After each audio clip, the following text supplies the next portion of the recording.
सुप्रभातम बच्चों, आज हम 10वां पाठ पढ़ेंगे। पाठ का नाम है कृषकः करमवीरः। ये पाठ को पढ़ते हैं। पहला श्लोक देखिए।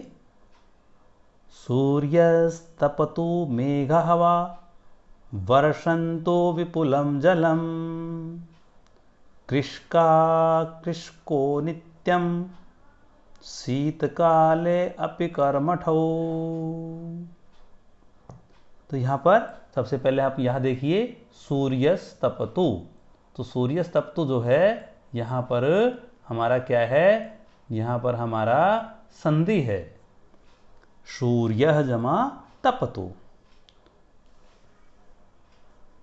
सूर्यस्तपतु मेघा वा वर्षन्तु विपुलम जलम। हम इसका पहले अन्वय लगाएंगे तो अन्वय में आएगा सूर्य तपतु वा मेघा विपुलम जलम वर्षन्तु। नीचे वाली लाइन देखिए। कृषक नित्यम शीतकाले अपि कर्मठौ। अब हम इसका सरलार्थ करेंगे। सूर्य माने सूर्य, तपतु तपतु माने तपाए, कितनी तेज से गर्मी कर दे। अथवा वा माने अथवा, मेघा विपुलम जलम वर्षन्तु। मेघा माने बादल, बादल अत्यधिक जल की वर्षा करे। चाहे सूर्य कितना ही हमें तपाए और चाहे बादल अत्यधिक जल की वर्षा करे। कृषका होता है किसान की पत्नी, और कृषक माने और किसान की पत्नी और किसान। नित्यम माने हमेशा या निरंतर। शीतकाले अपि कर्मठौ, शीतकाल में भी कर्मठौ क्रियाशील रहते हैं। समझ में आ गया? कृषक और कृषक की पत्नी शीतकाल में भी निरंतर क्रियाशील रहते हैं। भाव क्या है? भाव यह है कि चाहे सूर्य की तेज धूप रहे, चाहे बारिश होती रहे और चाहे अत्यधिक ठंडा हो, फिर भी कृषक और उसकी पत्नी दोनों निरंतर क्रियाशील रहते हैं। श्लोक नंबर 2। ग्रीष्मे शरीरं सस्वेदं शीते कंपमयं सदा हलेन च कुदालेन तौ तु क्षेत्राणि कर्षतः। इसका अन्वय लगाते हैं उसी प्रकार। ग्रीष्मे शरीरम सस्वेदम शीते कंपमयम तु तौ। नीचे वाली लाइन से दो शब्द पहले लिए हैं, तू और तौ। सदा हलेन कुदालेन च क्षेत्राणि कर्षतः। ये हो गया है। अब इसका सरलार्थ करते हैं। ग्रीष्म ऋतु में शरीरम सस्वेदम, चाहे शरीर से पसीना निकले। शरीरम सस्वेदम, सस्वेदम माने पसीना, चाहे शरीर से पसीना निकलता रहे।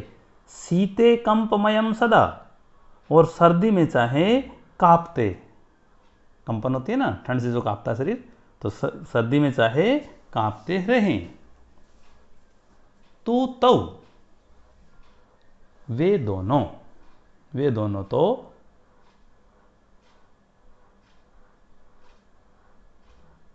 हलेन कुदालेन, हल से और कुदाल से, सदा माने हमेशा।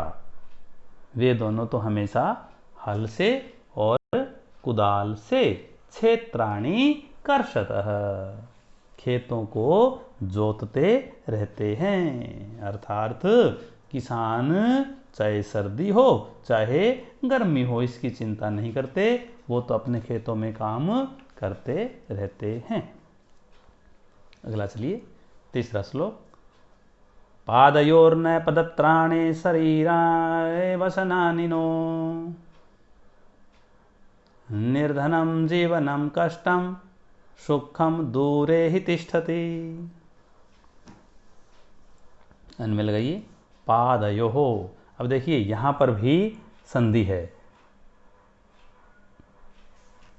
पादयोर न, तो क्या संधि है, पादयो हो जमा न।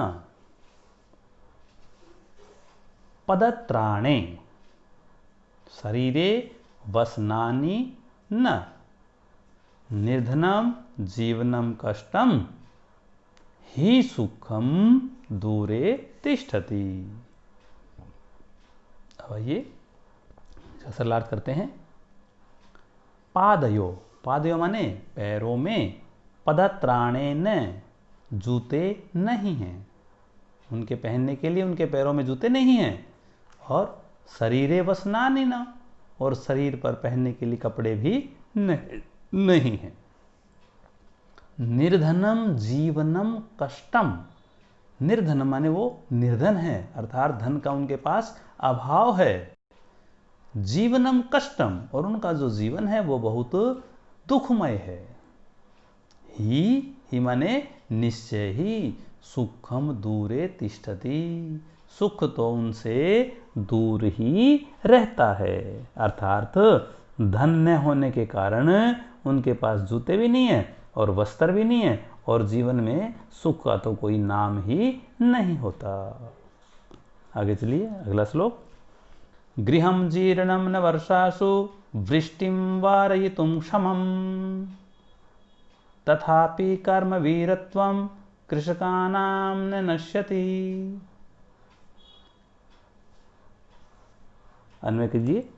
गृहं जीर्णं वर्षासु वृष्टिं वारयितुं न क्षमं तथापि कृषकाणां वीरत्वं न नश्यति। सरलार्थ कीजिए। गृहं जीर्णम, घर जो है उनका पुराना है। वर्षासु वृष्टिम वारितुम न क्षमम, वर्षा में वर्षा के जल को रोकने में समर्थ नहीं है। तथापि फिर भी कृषकाणाम कर्म वीरत्वम, किसानों की कार्य में निपुणता न नश्यति, नष्ट नहीं होती, अर्थात वो हर स्थिति में अपने कार्य में लगे रहते हैं। आगे चलिए। तयोः श्रमेण क्षेत्राणि सस्यपूर्णानि सर्वदा धरित्री सरसा जाता या शुष्का कंटकावृता। अन्वय कीजिए। तयोः श्रमेण क्षेत्राणि सर्वदा सस्यपूर्णानि या धरित्री शुष्का कंटकावृता सरसा जाता। अब कीजिए इसका सरलार्थ कीजिए। तयोः, तयोः माने उन दोनों के, श्रमेण कठिन परिश्रम से, क्षेत्राणि सर्वदा सस्यपूर्णानि खेत हमेशा फसलों से भरे रहते हैं, उनकी मेहनत से खेतों में फसल रहती है। या धरित्री शुष्का, चाहे पृथ्वी सूखी हो, कंटकावृता, और चाहे कांटों से भरी हुई हो, कैसी ही पृथ्वी हो, सरसा जाता, उनकी मेहनत से वो हरियाली युक्त हो जाती है, अर्थात वो अपने परिश्रम से खेतों को हरा भरा करते हैं। आगे चलिए। छठा श्लोक। शाकम अन्नम फलम दुग्धम दत्वा सर्वेभ्य एव तौ क्षुधा तृषा कुलौ नित्यं विचित्रौ जनपालकौ। अन्वय लगाइए।